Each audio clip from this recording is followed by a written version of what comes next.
गावातले तंटे गावात मिटवण्यासाठी दिवंगत नेते आर पाटील यांनी महात्मा गांधी तंटामुक्ती योजना सुरू केली। मात्र याच योजनेला भ्रष्टाचाराचं कुरण आता मानलं जात आहे, कारण हिंगोली जिल्ह्यामध्ये 84 लाखांचा भ्रष्टाचार झाल्याचं बोललं जात आहे आणि या भ्रष्टाचारातून मुख्यमंत्र्यांनी दत्तक घेतलेलं गाव देखील सुटलेलं नाही।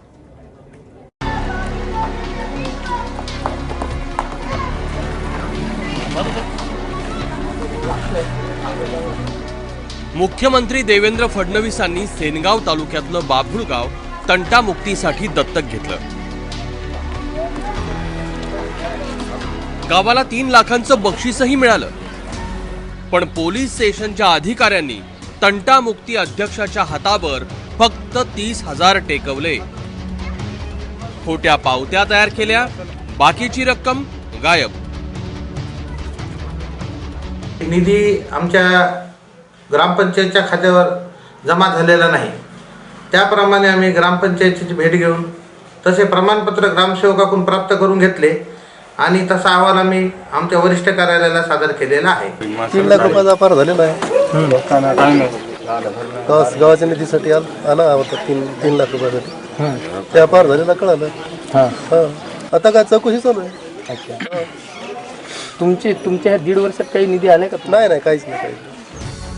दिवंगत गृहमंत्री आर पाटील यांनी गावातले तंटे बखेडे मिटवण्यासाठी महात्मा गांधी तंटामुक्त योजना आणली।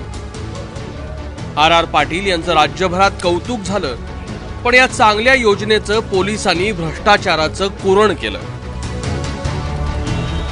2012-13 साली हिंगोली जिल्ह्यातल्या 28 गावात तंटामुक्तीचं उत्तम काम झाल्यानं हिंगोलीचा राज्यात 2रा क्रमांक आला।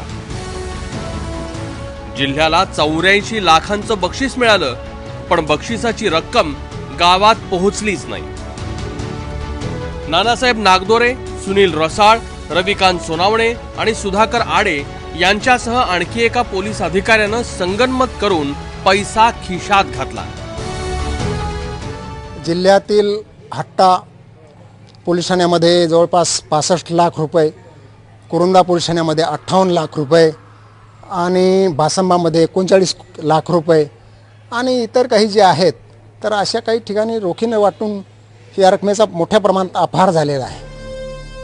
बक्षिसाचे पैसे तंटामुक्ती अध्यक्ष आणि ग्रामसेवकांच्या संयुक्त खात्यात चेकनं जमा करणं अपेक्षित होतं, मात्र तसं झालं नाही।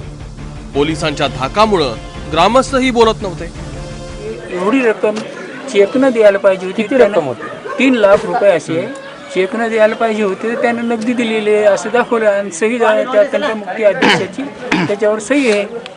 आणि तो जर निधी 2-3 वर्षापासून अगोदर तयार झालेला होता आणि त्याने 2 वर्ष झाले उचलला। आम्ही तक्रार दिली, पण आतापर्यंत काही त्याची व्यवस्था लागू शकली नाही। माहिती अधिकार कार्यकर्ते बाबा डाखोरेंमुळे 7 सप्टेंबर 2016ला हिंगोलीच्या पोलीस अधीक्षकांनी योजनेत कसा घोटाळा झाला त्याचा सविस्तर अहवाल तयार केलाय, ज्यावर निर्णय अद्याप बाकी आहे। त्या अहवालाची ही ती प्रत आहे।